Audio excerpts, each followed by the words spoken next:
귀한 찬양 감사합니다. 장마가 계속되고 있습니다. 아침에 뉴스를 보니까 서울 또 강원도, 충청도 지역은 이 장마로 많은 피해를 입었다 하더라고요.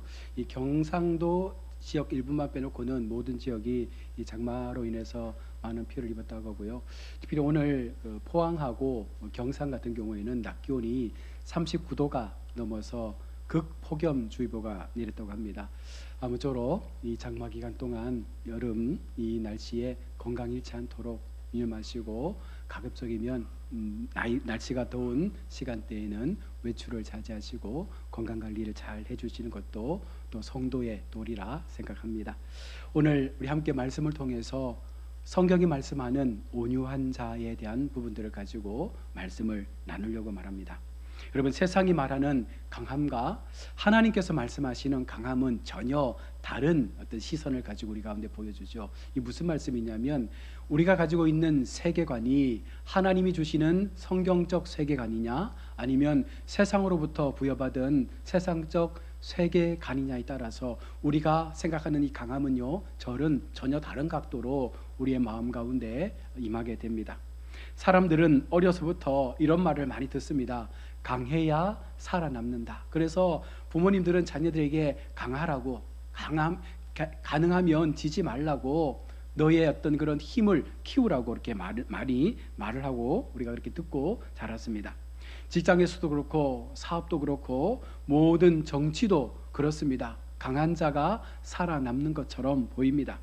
그래서 목소리가 큰 사람이 이기는 것처럼 보여지기도 합니다. 그래서 우리가 어떤 경우든 보면 무조건 소리부터 내지르고 그렇게 시작하는 사람들을 주변에 종종 보게 되죠. 큰 소리 치면 이긴다라고 생각할 수 있다는 것입니다. 그래서 여러분, 사람들은 힘을 가지려고 하죠. 뭔가 강함을, 권력을 가지려고 노력을 합니다. 영향력을 통해서 내가 이런 사람이다라는 것들을 세상 가운데 주변에게 드러내 보이려고 합니다. 그러나 오늘 성경은 전혀 다른 강함을 우리에게 말씀을 하고 있는 것입니다. 예수님은 산상수훈에서 마태복음 5장 5절에 온유한 자는 복이 있나니 그들이 땅을 기업으로 받을 것이다 라고 말씀을 하고 있습니다. 성경이 말씀하시는 강함은 바로 그 기본을 온유함에 두고 있음을 우리는 분명 기억해야 합니다. 세상은 강한 자가 땅을 얻는다, 세상을 얻는다 말하지만 예수님은 온유한 자가 땅을 기업으로 받는다라고 선언을 하고 있습니다. 세상이 말하는 강함과 하나님께서 말씀하시는 그 온유함은 분명히 대치되는 부분이 있습니다. 그러함에도 왜 성경은 우리에게 온유함을 강조하고 있습니까? 왜 온유해야만 우리가 세상을 차지할 수 있다라고 말씀하고 있는 것입니까? 성경이 말씀하고 있는 온유함이 무엇입니까? 오늘 본문 속에 그 중요한 대답들을 찾아갈 수 있기를 원합니다. 오늘 본문의 배경을 잠시 보면 미리암과 아론의 불평을 오늘 드러내고 있습니다. 모세가 구스 여인과 결혼한 것을 두고 미리암과 아론이 모세를 원망하고 불평하고 있는 것입니다. 오늘 민수기 12장은 단순한 가정 불화, 가족 간의 대립을 이야기하는 말씀이 아닙니다. 미리암과 아론은 겉으로 보기에는 구스 여인, 다시 말하면 이방 여인과의 결혼을 이스라엘 법으로 금지했는데 왜 너는 그 법을 어기고 이방 여인과 결혼했느냐라는 이 빌미를 가지고 모세를 몰아붙이고 있습니다. 자, 그러나 하나님은 그들의 진짜 죄를 다른 각도로 우리에게 말씀을 하고 있는 것입니다. 2절의 말씀을 보십시오. 여호와께서 모세만 말씀하셨느냐? 이 말씀을 우리 하나님은 들으셨습니다. 여호와께서 모세와만 말씀하셨느냐? 문제는 결혼이 아닙니다. 문제는 이방 여인과의 결혼을 가지고 이들이 성을 내거나 분을 낸 것이 아니라는 것입니다. 모세에 대한 권위, 모세에 대한 시기와 그 불만을 가지고 지금 모세를 향해서 이 결혼은 하나의 수단일 뿐이지 전혀 다른 것을 가지고 모세를 향하여 그 원망을 쏟아내고 있는 것입니다. 하나님께서 세우신 지도자를 인정하지 않고 있는 것입니다. 우리 교단 신학은요, 하나님께서 교회와 세상의 모든 그 삶을 하나님의 질서 가운데 세우셨다라고 말씀을 합니다. 처음 창조부터 오늘 이 시간까지 하나님은 하나님의 질서 속에서 세상의 모든 것들을 하나하나 이루어 오셨습니다. 자연의 섭리, 가정의 권위, 또 세상의 질서, 그리고 교회의 질서까지 모든 것들을 하나님의 그 질서 위에 세우셨다라는 말씀을 하고 있는 것입니다. 하나님이 세우신 권위를 무시하는 것은 결국은 하나님을 무시하는 것과 같은 것입니다. 그렇다고 해서 모든 지도자, 모든 가정의 부모가 올바르다, 맞다라고 말씀하는 것이 아닙니다. 그 모든 근본이 하나님의 질서 가운데서 세워졌기 때문에 하나님의 그 질서를 인정하고 하나님 앞에 그 모든 것들을 맡기며 우리가 우리의 삶의 도리를 다해야 한다는 것입니다. 오늘 본문은 분명히 하나님께서 세우신 중보자를 하나님께서 친히 변호하신다는 사실을 우리에게 보여주고 있는 말씀입니다. 하나님께서 인정하신 모세의 온유는 어떠한 모습입니까? 3절은 갑자기 삽입된 본문처럼 보여지지만 그러나 사실은요, 하나님께서 모세를 향하여 바로 그 형제들에게 변호하는 말씀이기도 합니다. 모세는 온유하였다. 하나님은 그냥 한마디로 너희가 말하고 있는 그 모세가 나에게는 너무나 온유한 사람으로 보여진다라고 한마디의 문장으로 말씀을 종결하고 있다는 것입니다. 하나님의 분명한 선언입니다. 너희가 비방하고 원망하고 불평하는 모세, 하나님이 보실 때는 이 모세는 모든 지면의 사람들보다 온유한 사람이었다라고 말씀하며 모세를 두둔하고 있습니다. 여러분, 여기서 온유라는 단어는 히브리어 아나부라는 이 단어를 사용하고 있는데, 우리가 생각할 때 온유라고 말하면 착한 사람, 성격이 유순한 사람, 이런 의미를 생각합니다. 그러나 오늘 성경이 말씀하고 있는 이 아나부는요, 전혀 다른 의미예요. 시편에서 이 온유 아나부를 어떻게 해석하냐면 하나님만 의지하는 사람, 자기 권리를 하나님 앞에 맡길 때 사용하는 단어가 바로 아나부, 온유한 자의 단어를 쓰고 있다는 것입니다. 다시 말하면 진정한 온유는 하나님을 신뢰하고 하나님 앞에 모든 것을 맡기는 삶을 가진 자가 온유한 사람이다라고 성경은 말하고 있는 것입니다. 즉, 온유는 하나님 앞에서 자기 자신을 낮추는 믿음의 태도를 말합니다. 모든 일에 하나님을 가장 앞서 세우고 하나님을 내 삶의 중심에 두는 그와 같은 믿음의 모습을 통하여 나의 성품이 만들어져 가는 그와 같은 사람을 하나님은 온유한 사람이다라고 말씀을 하고 있습니다. 모세는 자신의 명예를 스스로 지키려 애쓰지 않습니다. 형제를 통해서 비방을 받지만 그러함에도 자신의 이 부당함에 대해서 그들에게 대변하지 않습니다. 오히려 하나님 앞에 기도하며 이 모든 것들을 하나님 앞에 맡기고 있다는 것입니다. 그래서 하나님은 친히 그와 같은 모세를 변호하고 있는 것입니다. 여기에 중요한 신학적 원리가 있습니다. 하나님의 사람은 자기 자신을 변호하기보다 바로 하나님께 자신의 의를 맡기는 사람, 바로 그가 하나님 앞에 붙잡힘 받는 사람이 된다는 것입니다. 여러분, 우리도 마찬가지죠. 하나님의 사람이라면 부당함을 하나님 앞에 맡길 수 있어야 합니다. 때때로 우리가 이와 같은 어려운 상황들, 부당함의 상황들, 억울함의 상황들을 만날 때가 있습니다. 그때 우리는 모세와 같이 하나님 앞에 우리의 의가 아니라 하나님의 의를 붙잡고 하나님께서 이 모든 상황 가운데 심판하여 주실 것임을 믿고 기도하는 사람, 바로 그가 하나님 앞에 온유한 자로 남게 되는 것입니다. 자, 그러면 하나님은 왜 모세를 이처럼 온유한 사람으로 만들어서 사용하신 것입니까? 우리가 착각하는 것이 있습니다. 모세는 원래부터 온유한 사람이었다라는 마음을 갖잖아요. 그러나 그렇지 않습니다. 모세가 애굽의 왕자로 있을 때 40세가 되어 그 마음에 울분이 있어서 애굽의 사람 한 사람을 쳐 죽이는 사건이 발생하지 않습니까?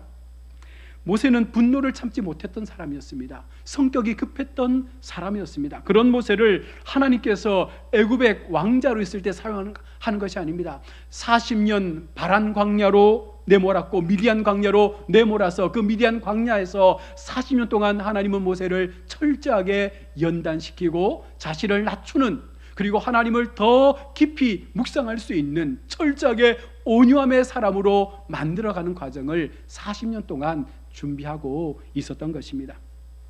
칼빈은 하나님의 섭리는 우연이 아니라 바로 성도를 빚어 가시는 손길이라 말씀합니다. 여러분, 우리 속에 어려움이 있고 우리 속에 여러 가지 많은 우리의 상황으로 이해할 수 없는 삶이 나타난다 할지라도 바로 그와 같은 시간들을 통해서 하나님은 우리를 만들어 가시고 우리를 다듬어 가시고 우리의 마음 가운데 하나님께서 기뻐하실 온유함의 성품들이 회복되어 가기를 원하시고 있다는 것입니다. 광야는 실패가 아니라 하나님의 거룩한 사람으로 성화되어가는 학교라고 말씀합니다. 왕궁에서는 애굽의 지혜를 배웠지만 광야에서 모세는 하나님을 의지하는 법을 배웠습니다. 우리가 세상 속에서 세상을 살아가는 법을 배운다면 바로 우리의 믿음의 삶 속에서 우리는 하나님을 더 깊이 묵상하는 삶의 그 지혜를 배워야 할 줄로 믿습니다. 사람은 자신의 힘이 무너질 때 비로소 하나님의 능력을 의지하게 됩니다. 우리의 상황 속에서 우리가 날마다 하나님을 붙잡을 수 있는 그 믿음의 길이 분명하게 우리의 삶 가운데 확신되고 고백되어진다면 우리는 더 모세와 같이 온유한 사람으로 변화되어 갈 것입니다. 하나님께서 우리에게도 광야의 길을 허락하시는 이유가 분명 있다는 말씀입니다. 질병, 실패, 억울함, 여러 가지 많은 거절과 기다림 속에서 그 모든 과정 속에서 하나님은 우리의 교만을 깎으시고 우리의 마음속에 있었던 그 분을 내려앉히시고 온전히 하나님의 사람으로, 하나님의 온유한 사람으로 만들어가는 이 과정들을 하나님은 지금도 우리 삶 속에 허락하고 있다는 것입니다. 여러분, 우리가 진짜 여기에서 기억해야 될 중요한 신학적 의미가 있습니다. 모세의 온유는 참 중보자이신 예수 그리스도를 예표하는 그림자라는 사실입니다. 개혁주의 설교에서 가장 중요한 부분이 이것입니다. 본문의 중심은 우리가 모세를 본받자라는 것으로 끝나서는 안 된다는 거예요. 모세는 더 큰 중보자를 전하는 그림자로서 설명되어 있을 뿐 여기에는 예수 그리스도라고 하는 실체적 모습들이 우리 가운데 기억되어야 합니다. 미리암은 모세를 비난했습니다. 그러나 그런 미리암의 비난을 들으면서 모세가 한 행동이 무엇입니까? 하나님께서 미리암을 심판해서 그의 온몸이 나병으로 힘들어졌을 때 모세는 하나님 앞에 이렇게 고백합니다. 하나님, 하나님의 딸 미리암을 제발 고쳐 주십시오. 자신을 비난했던 누이입니다. 자신을 향해서 대항했던 여인이었습니다. 그럼에도 모세는 그 미리암을 향해서 하나님 앞에 중보의 기도를 올려드리고 있는 것입니다. 모세는 원망을 들으면서 그 미리암의 시기를 들으면서 마음이 편하지 않았을 것입니다. 그럼에도 모세의 마음이 하나님의 온유로 채워져 있을 때 모세는 그를 향하여 되갚는 것이 아니라 오히려 용서하며 그의 마음을 하나님 앞에 고쳐주실 것을 기도하는 중보자로 세워지게 된 것입니다. 이 장면은 십자가를 우리로 바라보게 하지 않습니까? 십자가상에 있었던 예수님께서 하신 말씀과 똑같지 않습니까? 수많은 사람들이, 수많은 군중들이 십자가에 매달리신 예수님을 향하여 비난하고 조롱하고 원망하고 야유를 쏟아부을 때 예수님께서 하신 말씀이 무엇입니까? 아버지, 저들의 죄를 사하여 주옵소서. 저들이 하는 일을 저들이 알지 못합니다. 오히려 그들을 불쌍히 여기셨고 그들의 죄가 용서되기를 하나님 앞에 기도하셨던 예수님의 모습을 우리가 보지 않습니까? 모세는 죄인을 위해 중보한 한 종의 모습으로 우리 가운데 나타났습니다. 예수님은 죄인을 위해 자신의 생명을 내어주신 완전한 중보자로 이제 우리 가운데 오신 것입니다. 또한 모세는 더 많은 죄를 가진 사람이었지만 예수님은 결코 죄가 없는 분으로 우리의 중보자로 오셨다는 사실입니다. 모세의 온유는 제한적 온유 아닙니까? 모세는 계속적으로 하나님 앞에 그 성격과 그 분노의 모습들을 때때로 보여주기도 했습니다. 그러나 예수님의 온유는 완전한 온유입니다. 온 인류를 품을 수 있는 거룩함의 삶을 가진 우리 예수님의 온유는 우리의 삶을 살릴 수 있는 온유의 그 자체였습니다. 그러므로 우리는 단순히 모세를 닮으려고 애쓰는 데서 이 말씀을 듣는 것이 아니라 예수 그리스도를 바라보면서 우리에게도 성령 안에서 우리의 마음의 완악함과 우리의 마음의 완고함을 깨어낼 수 있는 하나님의 진정한 온유가 우리 속에 심겨져서 그 성품이 변화되어져 갈 수 있는 믿음의 삶으로 나아갈 수 있는 은혜를 구해야 할 것입니다. 온유한 자가 되기 위한 전제가 그래서 우리 가운데 이렇게 성경은 말씀하고 있습니다. 온유는 결심한다고 되는 게 아니에요. 내가 오늘부터 온유한 사람이 되어야지, 내가 이제부터 예수 믿기로 했으니까 내가 온유한 삶을 살아야지, 여러분 그 마음을 가지고 있다고 해서 우리가 온유한 사람이 되는 것이 아닙니다. 온유는 성령의 열매, 갈라디아 5장 23절의 말씀처럼 성령의 열매 가운데 하나입니다. 다시 말하면 성령께서 우리 안에 역사하실 때 그 마음이 온유의 열매를 가질 수가 있다는 것입니다. 그러니 우리는 날마다 예수 그리스도께서 약속하신 그 성령을 날마다 우리 마음 가운데 충만히 채우는 그런 은혜의 기도를 드려야 할 것입니다. 성령이 우리 안에 거하실 때 분노 대신 우리는 오래 참을 수 있습니다. 성령이 우리의 마음을 주장하시면 복수 대신 용서의 마음을 가질 수 있습니다. 교만 대신 겸손한 삶을 누릴 수 있습니다. 자기 주장 대신 하나님을 믿는 그 믿음으로 우리 앞에 아름다운 열매를 맺도록 하나님께서 그 걸음들을 인도해 간다는 것입니다. 그래서 온유한 사람은 약한 사람이 아니죠.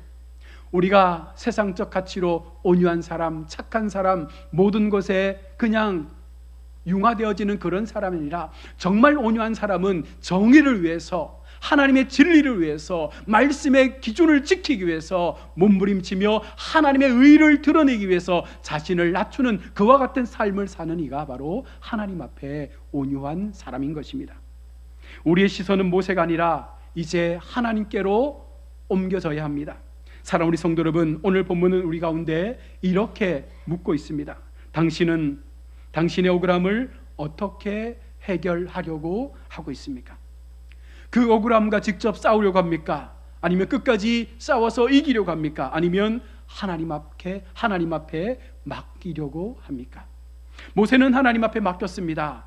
예수님은 십자가에서 죽으심을 맞는 그 순간까지 아버지 하나님 앞에 자신의 영혼을 맡기면서 그 모든 것을 아버지 뜻대로 이루어져 갈 것을 기도했던 예수님의 그 사랑, 여러분 우리에게도 그와 같은 마음들이 있어야 할 것입니다. 그리스도를 믿는 성도는 바로 그 길을 걷는 사람들입니다. 하나님이 주시는 그 온유의 마음을 계속해서 우리의 삶 가운데 채워가기 위해서 다듬고 낮추고 변화되고 성령 안에서 하나님이 주시는 그 성령의 열매들을 채워가는 그 믿음의 시간들을 이 광야의 시간 속에서 채워갈 때 하나님은 그런 우리를 아름답고 변화된 모습으로 사용해 가실 것입니다. 그럴 때 우리가 드려지는 그 중보의 기도가 강력한 은혜가 임하게 되는 것이고, 그 미리암의 그 나병이 다시금 고침받았던 것처럼 우리의 삶 가운데 우리를 대적했던 수많은 원수들이 우리를 다시금 합평케 하는 자로 돌아오게 되는 역사들이 나타나게 될 것입니다. 온유는 타고난 기질이 아니라 복음이 사람을 변화시키는 증거의 모습으로 나타난 하나님의 성품입니다. 그러므로 우리는 온유해져야지라는 결심만으로 결코 온유한 삶을 살 수 없다는 것을 기억하고, 날마다 십자가 앞으로 나아가서 십자가 앞에서 나의 마음, 나의 삶, 나의 믿음, 나의 행위, 나의 모든 생각과 내가 주님을 향하여 어떻게 살아가고 있는지에 대한 그 마음들을 되짚어보는 그런 은혜가 있기를 축복합니다. 온유하신 그리스도를 바라볼 때 성령께서 우리를 새롭게 하시고 우리의 말과 생각과 행동을 분명 변화시켜 줄 것입니다. 이 시대는 강한 사람을 찾고 있지만 하나님은 온유한 사람을 찾고 있습니다. 모세처럼 하나님 앞에 자신을 맡기고 무엇보다 온유하신 예수 그리스도를 우리가 닮아가기 위해서 날마다 십자가 앞에 나 자신을 세우며 하나님 앞에 조금이라도 더 나 자신이 깨어지고 변화되어져서 40년의 긴 미디안 광야의 시간을 통과한 모세가 하나님 앞에 쓰임받았던 것처럼 우리도 어느 순간 이제는 되었다라고 하는 주님의 그 말씀 앞에 하나님의 사명을 이뤄낼 수 있는 믿음의 사람들로 우리 모두가 귀하게 쓰임받으시는 우리 복된 성도들 다 되시기를 주의 이름으로 축원합니다. 아멘. 기도하겠습니다. 하나님 은혜를 감사합니다. 오늘도 우리를 사랑하시고 귀한 말씀 앞에 우리를 세워주신 것 감사합니다.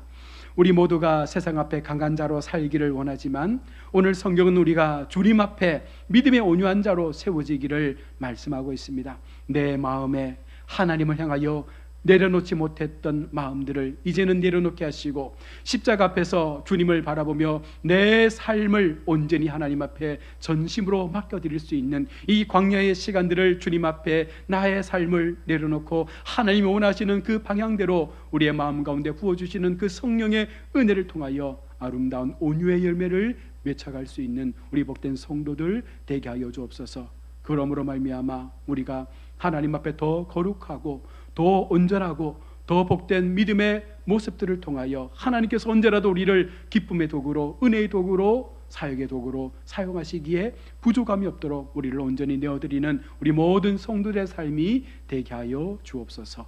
거룩하신 예수님의 이름으로 기도드립니다. 아멘. 455